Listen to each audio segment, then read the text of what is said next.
24 times I have given away free knowledge. I am continually giving away free knowledge. Mix Monday, the only place where Greazy gives free knowledge away, except for all the other places. He gives the free knowledge away. Fuck, I don't even feel like doing this, but we're gonna do it anyways. Mix Monday, we're here. What's up, motherfuckers? Like that live, get that shit, share it to everybody you fucking know. Call your mom right now and tell her Greazy is on Mix motherfucking Mondays. They say I should swear less, but I don't know if I can do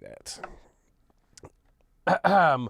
What's up, everybody? Mix Monday. We're going to be doing some Violet Lux today, which has been my pet project for the last few months. Sounds a little like this. I guess it's true. That's not what I thought of you.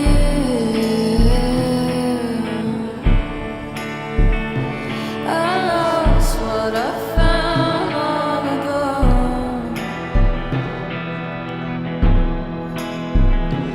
You fell into it. We were so young and stupid.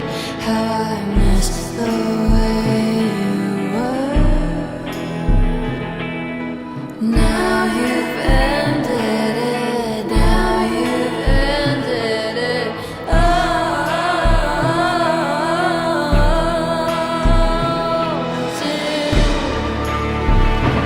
built into the foundation. Did I lose it all from this dreaming?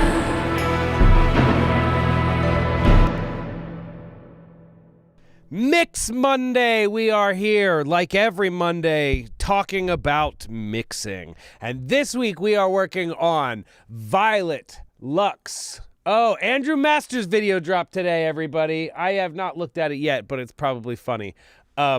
We are talking about mixing. This song is very much a wall of sound song. I am going for a Phil Spector vibe on all of this. I am very much in love with Phil Spector Wall of Sound. Not so much in love with Phil Spector as a human because he was a giant ball of shit. But as a producer, that motherfucker really did have his shit going. All right, let's talk fucking Phil Spector for a second. Phil Spector, if you do not know who Phil Spector was, he was the man behind the Ronettes. He was the man behind the Crystals. He was the man behind the Beatles' Let It Be album. He was the man behind, the Wall of Sound.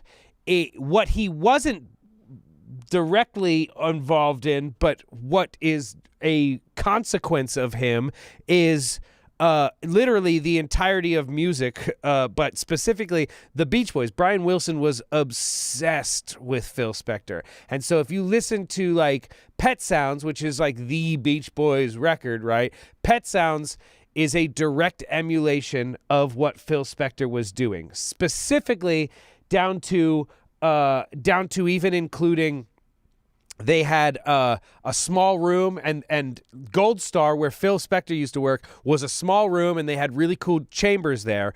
And that's exactly what they were going for when Brian Wilson worked at Studio 3 East West. Small room, echo chambers, putting everybody into this shit.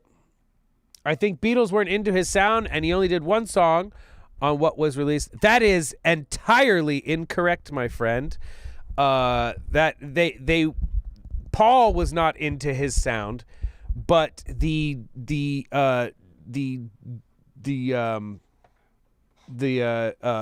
degradation of the Beatles at that time did not allow him to really do anything about it. Alan Klein brought him in to work on Let It Be, and at that time, the Beatles were like fucking arguing about everything, so no one could finish a record, and it was given entirely to Phil Spector. There was a lot of stuff that he did on Let It Be, but The Long and Winding Road is specifically the song that's probably what you're thinking about, which is where Phil Spector literally brought in. He did an orchestra over top of Paul's thing, and that's why Paul hated it and all that shit. But the Beatles liked his sound so much that John and George went on to work with Phil Spector after he worked with the Beatles. So, in fact, most of John's records after that were worked on at least partially by Phil until Phil had a nightmare meltdown and stole all the fucking tapes and disappeared and then held them at axe point, apparently. Yeah, I've been reading the book. It's really good. It's amazing. I'm on my third read of it right now. All right. And he did have the wildest wigs to ever exist. Something Phil Spector, I say when I haven't trimmed my pubes in a while, I say I got Phil Spector on trial in my pants, because whenever he was on Murder Trial, he showed up with the big wigs and shit. It's funny. It's funnier to me than it is to other people usually, but anyway. All right, so we are working this week on a wall of sound type song. And this song is not just difficult for the reason of like the wall of sound kind of feel that I'm going for, but also it's difficult because I went full audacity on this. I made an 8-minute song. This song is 8 minutes long. Does it have to be 8 minutes long? Yes, it does have to be 8 minutes long, because I fucking said so. Because when I produce a song, I don't adhere to fucking time limits. Just because everybody else thinks we're supposed to goddamn make 3-minute songs or whatever, I don't give a shit. I'm making an 8-minute song. This song has a 2-minute fade out. A 2-minute long fade out. That means when you start to notice the fade out, it still goes for like another minute and a half. It's pretty crazy. A lot of audacity in this record. But I wanted to create something. This is the end. This is the end of the record. This is the final song on the record. And it's coming off of, I'll play real quick where it's coming from. Before this, we're getting the end of the last song. I see you.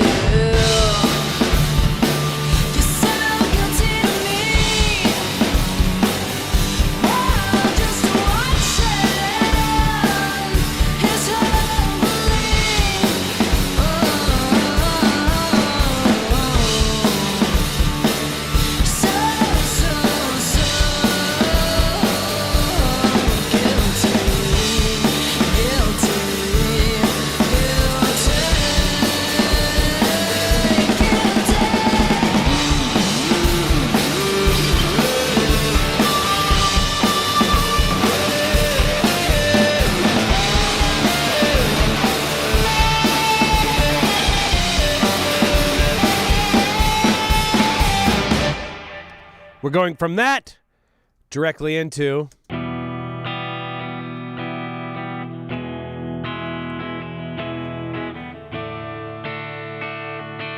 know you needed something.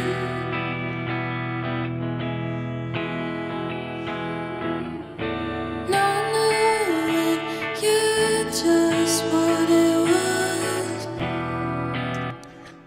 So, we are going to build a wall of sound behind this song. Now, real quick, because somebody asked about it over on TikTok, let's talk for a real quick second about whether or not meters have a sound.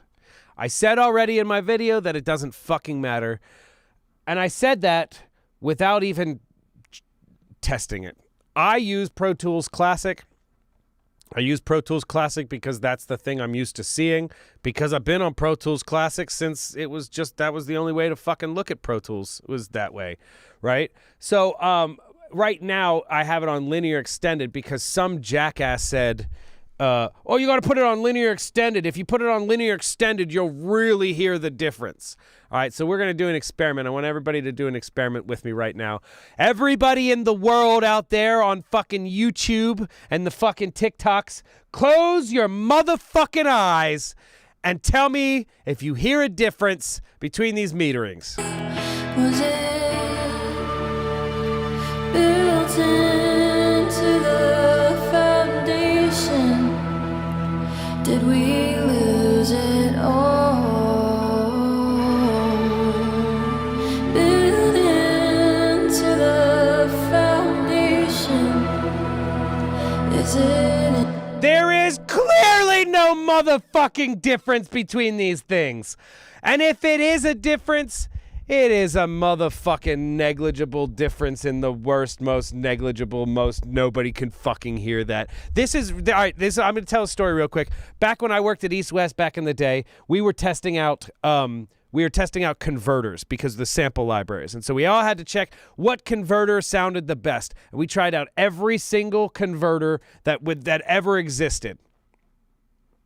We tested all of them, all the best ones, Meitners and fucking, this was before even the newest HD rigs were out. Like this was still the old 192s and shit. But we tested every single converter that was out. And it was a bunch of motherfucking dudes, 50 years old, 60 years old, tapping between each one, trying to hear a difference. And each one being, I think it's getting a little, it feels like it's opening up maybe at the top. These are, whenever somebody says stuff like, you know, like, oh, it's got a real clean presence or it's opening up or there's a real nice punch to it. These are fancy ways of saying nothing is fucking changing. Nothing has done anything different. And we are just making shit up for the sake of feeling smarter about ourselves. Because I will put any amount of money on almost any person in the entire world, especially in the audio industry. You mean to tell me your job is to sit and listen to speakers on loud all day long for your whole life, and you're hearing the subtle, minute differences between conversion errors at 192K? Like, eat a bag of dicks, my friend. Eat a whole satchel of Richards, my friend. You are full of shit. All right, so back to this actual song, Wall of Sound.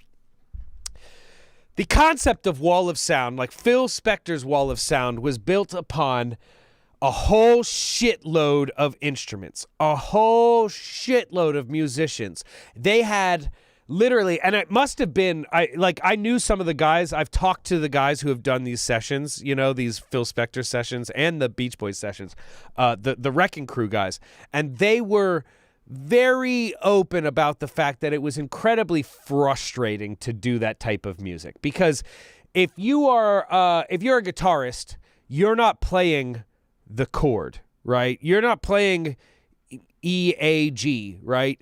You're playing like the one of you is playing like an E note, and then one of you is playing an A, and then one of you is, you know, it's like you're stacking the chord by each of you playing one of the notes, and like stacking a piano by three people playing one piano, and it'd be like one person on the low end, one person in the mid, one person on the high, each of them playing a part. And so it's all of these parts and all of this shit stacked together and combined with putting all that noise, all that sound into a small room. The room at Gold Star, the room at East West, those are both small rooms, and those small rooms create this really tight, like, small room compression sound, right? And then you add that with the reverb, and you suddenly have this just what feels like a million fucking things happening.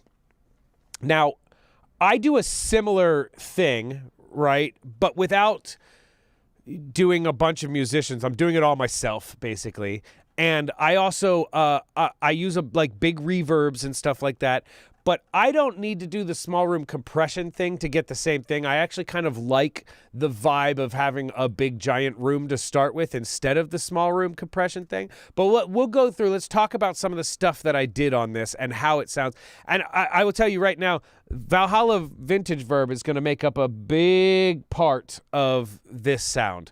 You can see right here, everywhere you see a V over here on the screen, this is all Valhalla Vintage Verbs. And they're all...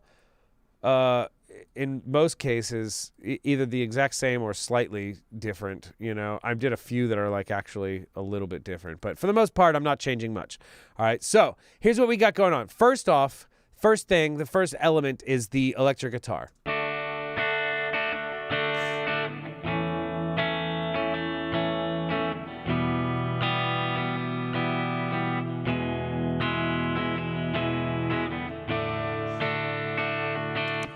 This guitar is nothing special at all. It is my Epiphone SG that I traded my friend for a little while so he could basically so I could fix his guitar. His guitar was a piece of shit, and I was like, let me borrow it, but really it was just under like the guise of me actually fixing his guitar so it was playable, because he was like trying to play this horrible shit. Anyway, I just wanted to make his guitar better. So I borrowed it for a little while, loaned him one of my guitars, and I was just like, this is the closest thing to what she had.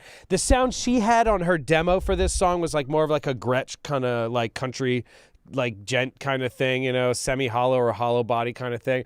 But I thought this would work a little bit better than like my Stratocaster for this sound.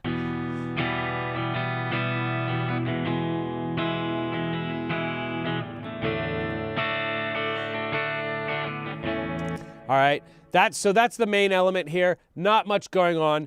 Again, as I always do, big EQ moves.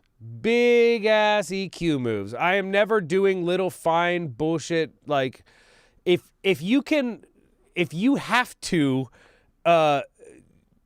blind test to make sure that you're hearing stuff, you're probably not EQing properly. Just a guess on my part, but yeah, so I've been getting yes. Cranberries, Mazzy Star, there's a lot of that kind of influence. Once I get later into the stuff, you'll really hear it. Like, so I started, what I wanted for this song was a gentle crescendo throughout the whole thing until it gets to my fade out. So all the way up, if you actually looked at like the waveform of this mix, you would see it is literally gently crescendoing the whole time until it reaches the actual crescendo, and then it spends 2 minutes just slowly going down. So starting here, I got just this regular guitar. But by the time it gets to, let's say here. Built into the foundation. Did I? By the time I get to there, this is a massive sound. It's like but it sounds so much more than what it is. When you set your gain reduction on your limiter, are you setting it at the peak of the song? Absolutely. Yeah, I don't particularly care what is happening in the beginning or the lowest parts of the song, in the song with parts of the song with like the least volume or whatever is going on. I don't particularly care about that. I only really set my limiter based upon the heaviest part of the song, because that's like really what's going to make the biggest difference or whatever. I feel like trying to smash the quiet parts or make that's just like defeating the purpose of dynamics or whatever. But that's just a me thing. I don't really like, I don't know. People get weird about compression and limiting and shit. All right, so once we get to the actual like bulk of the song, all right, well, let me go back a step. The beginning here with the electric guitar and vocal is where we start. All right, and I want this to feel like it's still got a lot going on. So a lot of this song, a lot of the stuff that I did was in the way that I recorded this. And again, as I will say a billion motherfucking times, composition is the first step to mixing. If it is composed correctly, we are going to get an easy mix. If it's composed poorly, if it's arranged poorly, then the mix is going to sound like shit no matter what we do. So I am building on the arrangement, knowing, hey, at the beginning, this is going to have to take up a bit of space. Like it'll feel really weird as I'm adding stuff across if I don't take up some space. So I've got this right here. Check this out. I know you. While I was recording her, like live in the room, I have this Vermona spring reverb in front of me, and I think that Vermona spring reverb sounds like the distortion on it is some of the coolest sounding shit. This is what it sounds like.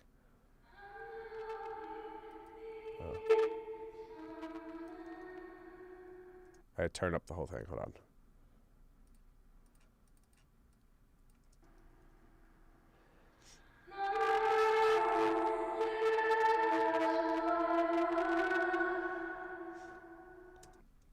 That is happening underneath her vocals. It's a parallel send, right? I'm using this coming in clean, and at the exact same time, I was splitting this to go into my spring reverb, and I was actively distorting it more or less depending on the part. And I never saw it coming. Now, currently on this vocal, there's nothing, right? It's just an EQ, a compressor, and some reverb. Closing the door and you leave like before, and I never saw it coming. Thieving for more like you're already torn up.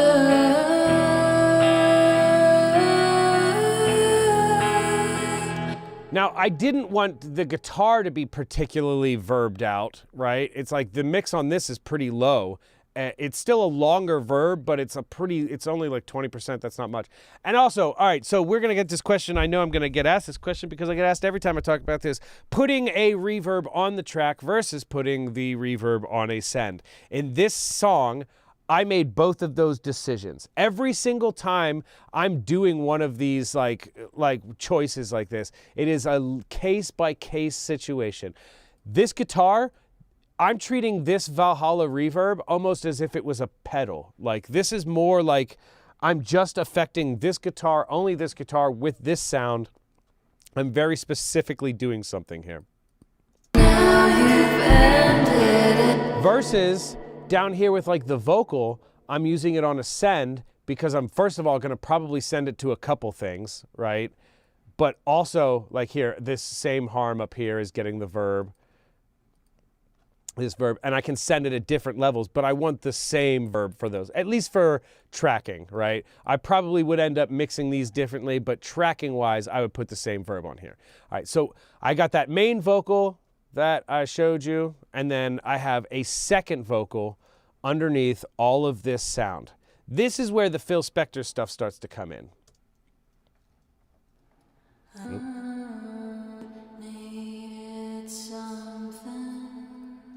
This is under her lead, but just... I know you needed something.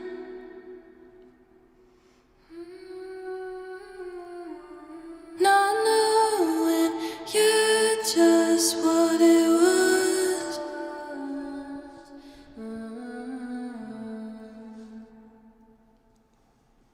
I grind you down to a powder lately. And as I'm going through, this is also getting this spring reverb the whole time. And I'm also, in addition to the spring reverb, using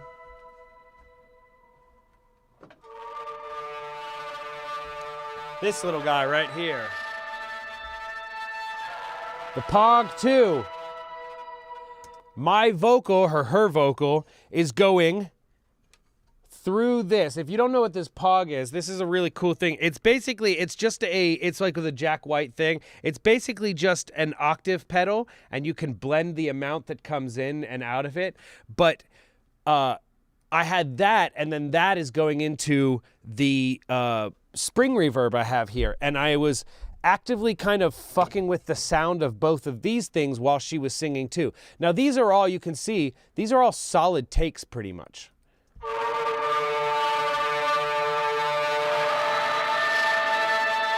This is, all right, so I'll come back to that actually. But these are solid takes for the most part. I'm doing this live while she's singing and I'm just playing it across and I'm fucking with the tone while she was singing. And that makes it such a like, it's unique and different, and that's what's going to start like making your mixes defined by you, and like, oh, that's a Greazy mix. Like, Greazy mix has absolutely got some weird sounds in it for sure all the time, so I'm big on putting those things in.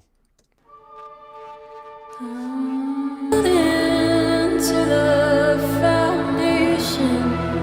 All right, now another thing that I'm doing down here, this is where we get back into some Phil Spector wall of sound shit, because I wanted backgrounds over the hook. I wanted some ahs, right? So I had her sing some ahs. Or oohs, I guess, technically.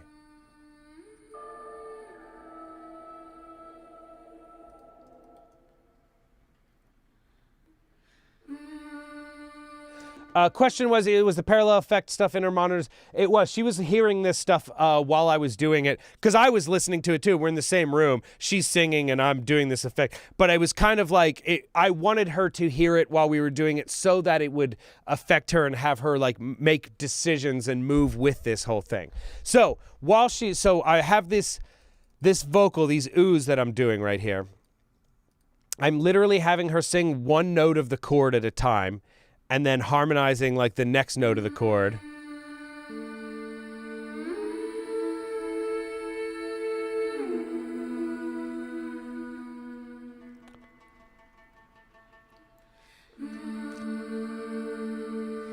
Yeah, and so you can hear that little sound in there. That was me literally playing the note for her so that she could hear it, like what note she was supposed to be singing. And then at the same time, you can see all of these are double tracked because I also put with all of them that same spring reverb Pog combo that sounds like this.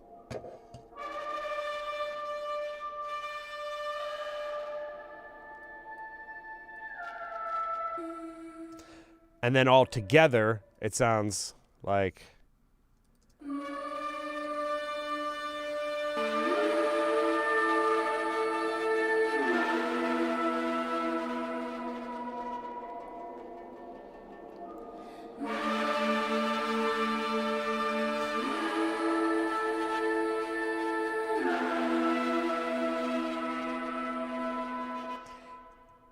Now, up until that point, again, I said composition is what makes a mix, right?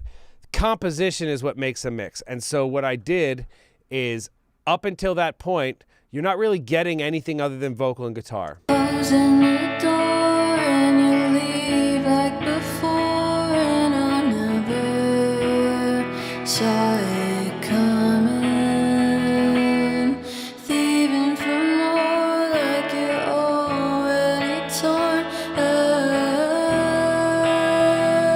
And now we're gonna go into this first chorus. Listen to a big explosion. Built into the foundation. Did we lose it all?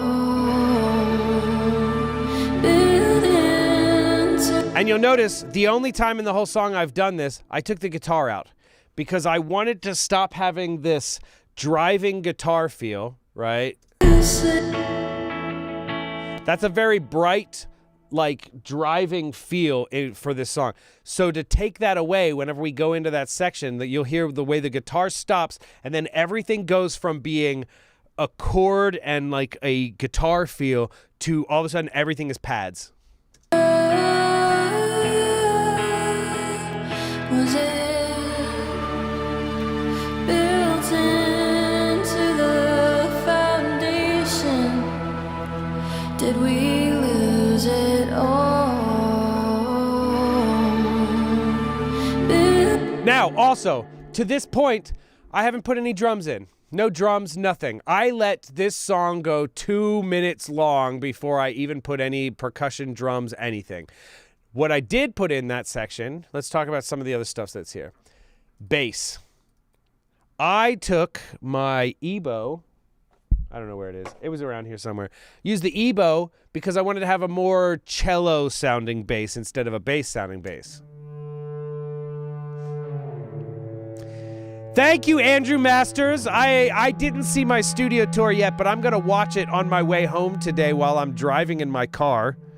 This is a bass guitar. This is a regular bass. What we are listening to right now is a regular bass, but I'm playing it with an EBow, so it sounds like this wild-ass, crazy sound that we're hearing.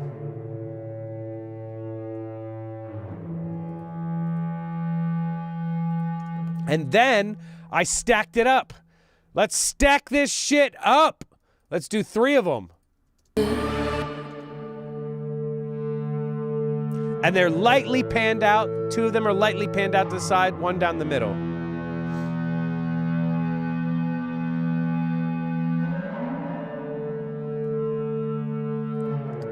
So we got that sound happening.